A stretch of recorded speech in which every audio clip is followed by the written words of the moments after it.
Qu'emmagasine cette éolienne lorsqu'elle se met en rotation sous l'effet du vent qui produit un couple de force. Donc cette éolienne bat de plus en plus vite. Et qu'est-ce qu'elle accumule donc? Elle accumule de l'énergie cinétique de rotation. Donc, énergie cinétique de rotation accumulée par cette éolienne sous l'action d'un couple de force. Regardons maintenant la vitesse de rotation de cette patineuse. Elle a de l'énergie cinétique de translation qu'elle transforme en énergie cinétique de rotation. Elle tourne lentement et tourne de plus en plus vite pour retourner de plus en plus lentement. Pourquoi la vitesse de rotation de la patineuse augmente? On va négliger tous les frottements. Je vous rappelle que quand elle était dans cette position-là, bras écartés, elle tournait lentement. Quand elle avait les bras autour du corps, elle tournait vite. D'accord? Alors, pour quelle raison? Eh bien, pour la raison suivante. La répartition de la masse autour de l'axe de rotation fait que l'objet, ici en l'occurrence la patineuse, peut tourner plus ou moins vite. Cette répartition de masse autour de l'axe de rotation, en fait, ça peut se calculer et ça s'appelle le moment d'inertie. C'est quelque chose que vous êtes censé avoir vu en classe de première. Donc la répartition de sa masse autour de l'axe de rotation est différente, donc sa capacité à poursuivre la rotation est différente. On appelle cela son moment d'inertie. D'accord? Donc d'après vous, dans quel cas son moment d'inertie est le plus petit? Est-ce que c'est là ou est-ce que c'est là? Et bien en fait, il faut répondre que ici le moment d'inertie est le plus petit. Ça veut dire que sa capacité à pouvoir tourner, donc son inertie, est moins grande et sa capacité à tourner va être beaucoup plus grande. Donc petit moment d'inertie et là, grand moment d'inertie.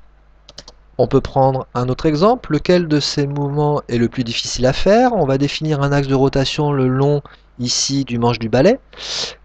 Si on le tourne dans ce sens-là, est-ce que c'est plus facile ou plus dur que si on définit un axe de rotation ici horizontal et pour tourner donc suivant le mouvement du 2?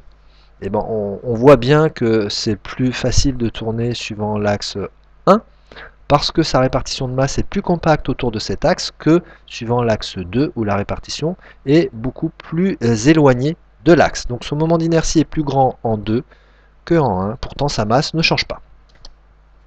Quelques exemples de moments d'inertie qui dépendent de la géométrie de l'objet. Qu'est-ce qu'on va prendre en compte dans ces trois cas? Bien sûr, il y a plein d'autres objets de plein de formes différentes. Dans ces trois cas, la géométrie va entrer en ligne de compte avec le rayon.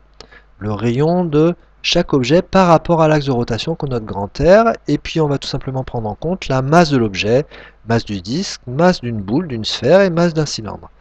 Vous avez donc des expressions mathématiques à savoir calculer, bien sûr, qui vous seront données. On pourrait les démontrer, mais il faut être après le bac pour pouvoir faire ces calculs. Donc ici, par exemple, pour le disque plein, c'est 1/2 fois la masse de l'objet fois le rayon carré, et on va obtenir une unité qui va être des kilogrammes multipliés par des mètres carrés. Quand on a la sphère, par exemple, c'est 2/5 de mR2, et quand on a ici le cylindre, c'est 1/2 de mR2.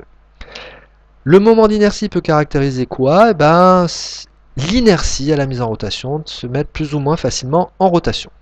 Alors maintenant, on peut calculer l'énergie cinétique d'un objet en rotation. L'énergie cinétique, c'est la moitié du moment d'inertie de l'objet, non pas de sa masse, multiplié par la vitesse angulaire au carré.